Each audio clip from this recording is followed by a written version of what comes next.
Bon alors Claire, la réunion c'était comment? C'était très très chouette, très dense, une superbe expérience qui effectivement dans l'histoire est remarquable et grandiose quoi. Donc ça, en fait, tout ce projet part d'une femme qui a senti en elle et au plus profond d'elle qu'elle avait une mission à réussir.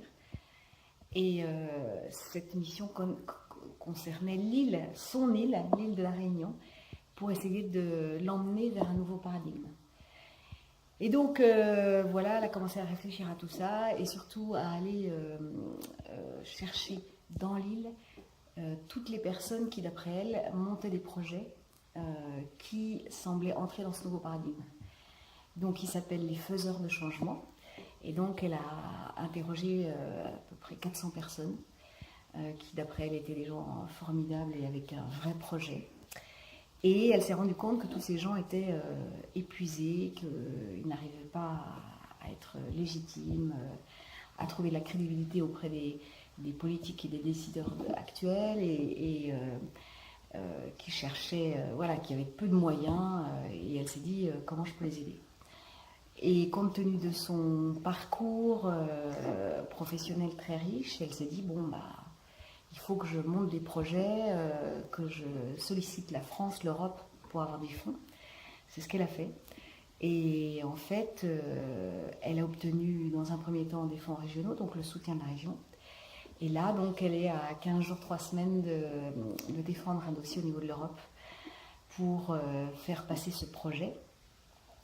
Alors, c'est une réflexion qu'elle a menée en souterrain pendant 3 ans. Alors, elle s'est quand même entourée d'autres femmes avec qui elle en a discuté. Et en fait, elle s'est dit que pour être crédible, il fallait que ce projet soit bien construit. Et c'est pour ça elle a commencé à dire il faut que des gens légitimes soient des soutiens et des appuis, et en particulier la recherche. Donc aujourd'hui, un institut français de recherche reconnu fait partie de ce projet. Et puis, elle s'est dit, il faut qu'on ait l'appui de gens qui aient des modes de fonctionnement et de gouvernance qui pourraient être intéressants pour le projet. Donc c'est pour ça qu'il y a aujourd'hui le centre de sociocratie, qui est aussi un des acteurs. Et le troisième chose, c'est qu'elle se disait, pour que ce soit crédible, il faut qu'on mesure les impacts. Et donc, se disant que pour ça, le BNB pouvait être bien placé et un cadre intéressant à mettre en œuvre.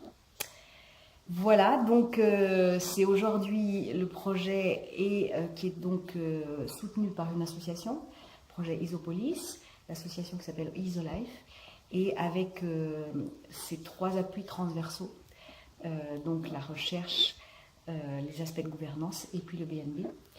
Et donc l'aventure a été ces 10 derniers jours autour du BNB, avec au démarrage essayer de trouver une équipe de leaders qui représente tous les secteurs de l'île. Donc on avait des gens qui étaient référents dans leurs activités, et leurs activités c'était autour de donc l'économie sociale et solidaire, l'économie circulaire, le transport, l'énergie. Il y avait des représentants de la politique, il y avait des représentants de l'agriculture, il y avait des représentants des Gilets jaunes, il y avait des représentants du secteur de la santé et de l'éducation. Donc c'était vraiment un panel extraordinaire au niveau des compétences et des expertises. Et puis, ce qui était aussi intéressant, alors c'était aussi une exigence du centre BNB France qui a donc travaillé avec eux, c'était d'avoir des gens seniors, jeunes, représentant toutes les cultures de l'île. Donc, et dans cette île, c'est vraiment une des spécificités, c'est le nombre de cultures qu'il y a là. Et donc, on avait donc un panel de gens très très différents. Et tous ne se connaissaient pas. Il y avait une partie des gens qui ont initié le projet, mais pas seulement. Donc, le pari était élevé de pouvoir à la fois faire que ce groupe soit finalement fondateur de ce projet, puisque c'était le souhait de Jaëla, donc la fondatrice de ce projet, c'est d'avoir un groupe solide et suffisamment représentatif. Et d'autre part, d'avancer, puisqu'il y a une urgence, c'est l'étape suivante, ça va être le dépôt du dossier pour avoir des fonds européens. Voilà, et on a travaillé de façon très dense pendant une semaine, 8 jours, voilà, donc 6 jours pleins d'animation.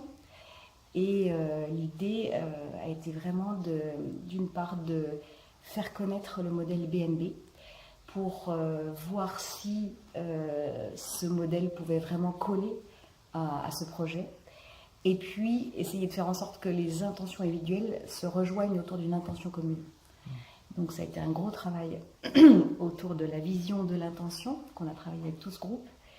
Et puis ensuite, à partir de ce modèle, les faire, on va dire, voyager, parce que c'est ce mot-là que souvent certains ont pris, voyager sur ce chemin qui consiste à commencer par une transformation individuelle pour développer une intelligence et une conscience collective au niveau du groupe, pour arriver à un changement systémique. Donc on a travaillé sur ces 3 aspects, à la fois individuel, à la fois collectif, pour un changement systémique qui est beaucoup plus large. Voilà, et donc, eh bien, comme dirait le plus jeune des personnes qui étaient là, représentant des Gilets jaunes, nous a dit, bah, écoutez, le défi est réussi. On a eu quasiment 100% des gens satisfaits, avec des prises de conscience extraordinaires, en disant que, bah, effectivement, pour travailler sur un tel projet qui concernait le bonheur de tous, il fallait vraiment commencer par incarner ce bonheur, et donc au sens du BNB avec l'incarnation des 4 piliers. Donc un gros travail individuel et puis un gros travail de cohésion de groupe. Et un autre défi réussi, c'est que on a travaillé notamment sur les 3 derniers jours pour co-construire les indicateurs qui vont permettre de travailler sur ce projet. Et en fait, la première version, qui va être évidemment affinée, est faite avec 250 indicateurs représentant tous les pans, les 9 domaines du BNB, donc tous les pans de la société. Voilà. Et donc ils ont travaillé en mode projet. Et donc en appliquant, et c'est ça qui a été intéressant pour eux, c'est qu'ils ont appliqué tous les process qu'on leur a apportés et partagés les tout premiers jours. Et donc, à la fois, ça a eu un impact sur la cohésion du groupe, et à la fois, ils étaient extrêmement contents parce qu'ils sont repartis avec donc, ces indicateurs qui vont maintenant passer dans le secteur de la recherche avec cet institut qui va affiner pour faire une enquête qui va être avec un objectif de faire au mois de juillet une première enquête auprès d'un échantillonnage de la Réunion. Et 2, ils ont travaillé sur 4 projets qui sont des sous-projets par rapport au projet global. Et donc avec un énorme soulagement de la fondatrice qui a senti qu'elle pouvait faire confiance et qu'elle pouvait déléguer ces projets qui vont effectivement consolider le projet global. Voilà, donc une belle expérience. Les gens sont repartis avec beaucoup d'élan, d'envie de contribuer, envie de partager et envie de continuer. Donc voilà, on a été très très touchés de cette expérience par des gens qui sont vraiment des gens formidables, qui ont envie de faire quelque chose qui les dépasse totalement en fait. Et c'est ce qu'on a apprécié, c'est de voir comment ils sont engagés et qu'ils aiment les gens, ils aiment l'île, ils ont envie de ce bonheur, quoi. Voilà.